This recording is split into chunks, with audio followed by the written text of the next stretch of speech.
Sebelum kisah ini dimulai, jangan lupa subscribe, like, komen, dan share agar kamu tidak ketinggalan cerita-cerita menyeramkan berikutnya.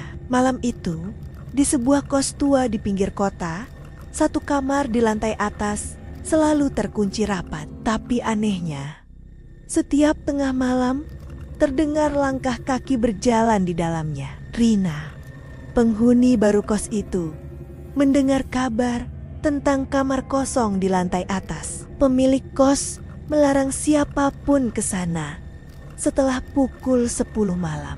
Tapi rasa penasarannya tumbuh ketika ia mendengar suara kursi diseret dari arah kamar itu. Padahal semua penghuni sudah tertidur.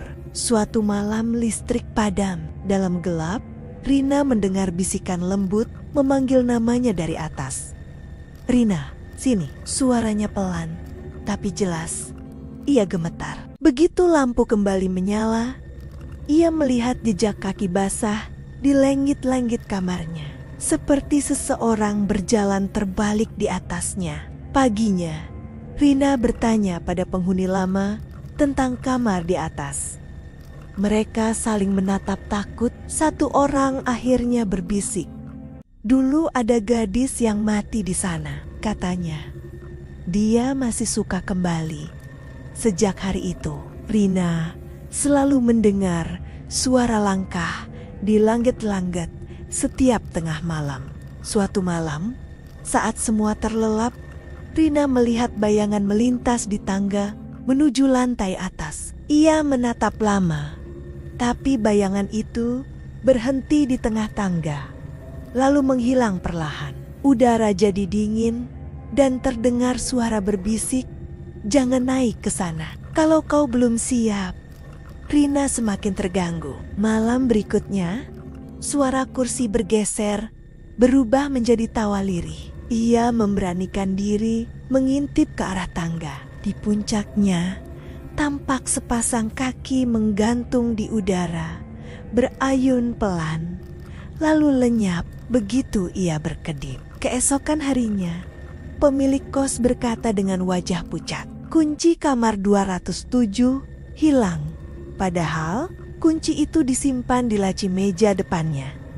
Ia menatap Rina lama, seolah tahu sesuatu. Malamnya, pintu kamar Rina diketuk 3 kali. Padahal semua penghuni sedang di luar kota. Rina menatap pintu dengan napas tersengal. Ketukan itu berhenti. Lalu suara langkah menjauh ke arah tangga. Ia berlari membuka pintu. Tapi koridor sepi. Saat menoleh ke belakang, cerminnya retak. Dan di pantulannya terlihat gadis berambut panjang berdiri di balik punggungnya. Ia mencoba tidur, tapi suara langkah di atas terdengar lagi. 1, 2, 3, lalu berhenti tepat di atas kamarnya. Langit-langit berderit, debu jatuh, dan terdengar suara perempuan berkata pelan, "Aku kesepian." Rina, saat ia menatap ke arah suara itu, lilin di meja menyala sendiri. Pagi harinya, Rina menemukan tulisan di dinding kamarnya. "Jangan biarkan dia memanggil namamu 2 kali." Tulisan itu seperti ditulis dengan darah kering. Ia menjerit, tapi saat memanggil pemilik kos, tulisan itu telah hilang. Hanya bau dupa yang tersisa. Hari berikutnya, Rina tak tahan lagi. Ia naik ke lantai atas. Koridor gelap, udara pengap, dan debu menutupi segalanya. Di depan pintu kamar 207, ia melihat secarik foto lama, seorang gadis bergaun putih dengan senyum dingin. Di belakang foto itu tertulis, "Sari, penghuni terakhir." Pintu kamar 207 terkunci. Tapi dari bawah pintu, cahaya lilin berkedip pelan. Rina menempelkan telinga ke daun pintu, mendengar suara tangis lembut. Tiba-tiba, seseorang berbisik dari dalam, "Kau datang untuk menggantikanku, kan?" Rina tersentak mundur. Jantungnya berdebar. Malam berikutnya, ia mendapati lilin di kamarnya padam sendiri, lalu menyala kembali tanpa api. Dalam pantulan cermin, terlihat kamar lain bukan kamarnya, tapi kamar ke-207. Di sana, sosok gadis itu berdiri, menatapnya seolah memohon untuk dibebaskan. Rina menemui penghuni lama bernama Yuni. Yuni berkata dengan nada takut, "Sari dulu tinggal di kamar itu. Ia bunuh diri setelah terus-terusan berbicara dengan bayangannya sendiri." Setelah itu, setiap penghuni baru selalu mendengar panggilannya.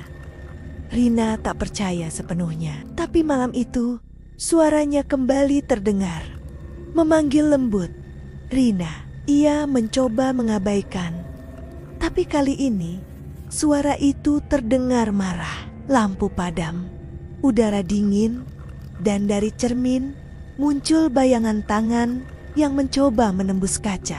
Keesokan harinya, pemilik kos menatap Rina dengan cemas. "Kalau kau sudah dengar suaranya 2 kali, jangan ke lantai atas." Tapi rasa penasaran menguasainya. Malamnya, tanpa sadar, kakinya melangkah ke tangga. Setiap anak tangga berderit seolah memperingatkan. Pintu kamar 207 kini terbuka sedikit. Rina mendekat pelan, menatap ke dalam. Ada ranjang tua, cermin besar di dinding, dan lilin menyala. Di cermin itu, Sari tampak tersenyum. "Akhirnya kau datang," katanya pelan. Rina ingin kabur, tapi tubuhnya tak bisa digerakkan. Dari dalam cermin, tangan Sari keluar menggenggam pergelangan Rina. Ia menariknya perlahan ke dalam. Rina berteriak, tapi suaranya menghilang begitu bayangannya lenyap di dalam kaca. Saat pintu terbuka, kamar itu kosong, hanya cermin yang bergetar pelan di dinding. Beberapa hari kemudian, penghuni lain mendengar suara tawa lembut dari kamar ke-207.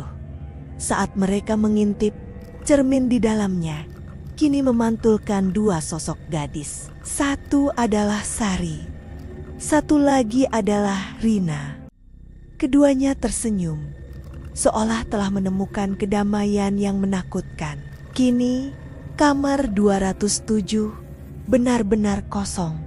Tapi lampunya sering menyala sendiri. Setiap tengah malam, jendela kamar terbuka dan suara langkah terdengar dari atas. Orang-orang percaya Rina kini menjadi penjaga baru kamar itu, menunggu seseorang yang cukup penasaran untuk datang lagi. Beberapa bulan kemudian, penghuni baru datang. Ia mendengar kisah tentang kamar 207 dan menertawakannya. Tapi malam pertama, suara lembut memanggil namanya 2 kali. Ia mendengarnya jelas. Ia berpikir itu mimpi sampai cermin di kamarnya retak tanpa sebab. Pemilik kos semakin takut. Ia ingin menutup lantai atas selamanya. Tapi setiap kali mencoba memaku pintu kamar 207, paku-paku itu terlepas sendiri keesokan harinya. Di gagang pintu tergantung tulisan kecil bertuliskan, "Aku tidak ingin sendirian." Kini kisah itu jadi legenda di sekitar kampus. Banyak yang penasaran, tapi tak ada yang berani naik ke sana. Mereka bilang kamar itu adalah tempat di mana cermin tidak memantulkan wajahmu, melainkan orang yang menunggumu di dunia lain. Beberapa orang mencoba merekam kamar itu diam-diam, tapi hasil videonya selalu rusak, penuh gangguan. Di detik terakhir rekaman, selalu muncul wajah perempuan tersenyum samar, menatap langsung ke kamera, dengan latar kamar yang tak lagi ada di lantai atas. Malam hujan, pemilik kos bermimpi tentang Sari dan Rina. Keduanya tersenyum di depan pintu kamar 207, lalu berkata, "Kami tidak jahat, hanya kesepian." Saat ia terbangun, pintu kamar itu kembali terbuka. dan cahaya lilin tampak bergetar dari dalam. Sejak hari itu, tak ada lagi yang menempati kos itu. Bangunan dibiarkan terbengkalai, tapi orang-orang yang lewat sering mendengar suara perempuan tertawa lembut dari lantai atas. Kadang, jendela kamar itu terbuka, padahal semua pintunya telah terkunci. Rumor mengatakan, setiap kali seseorang mendengar namanya dipanggil 2 kali di tempat itu, bayangannya di cermin akan tersenyum lebih dulu sebelum dirinya. Dan setelah itu, orang itu akan hilang tanpa jejak, meninggalkan kamar dengan satu lilin yang terus menyala. Kamar kosong di lantai atas bukan sekadar kisah seramia, adalah cermin bagi manusia yang tak pernah puas dengan rasa ingin tahu. Kadang, yang kita cari bukan kebenaran, tapi malapetaka. Beberapa pintu memang diciptakan untuk tertutup selamanya. Jika kau lewat di depan bangunan itu dan mendengar langkah kaki di atasmu, jangan berhenti. Jangan menatap ke arah jendela lantai atas, karena mungkin mereka sedang menatap balik, menunggu namamu disebut untuk pertama kali. Kisah ini berakhir di sana, tapi kamar itu tetap ada, menunggu seseorang yang berani. Sebab di dunia ini, tidak semua misteri harus dipecahkan. Beberapa hanya perlu dihormati agar tidak membangunkan sesuatu yang sudah lama tertidur di balik pintu itu.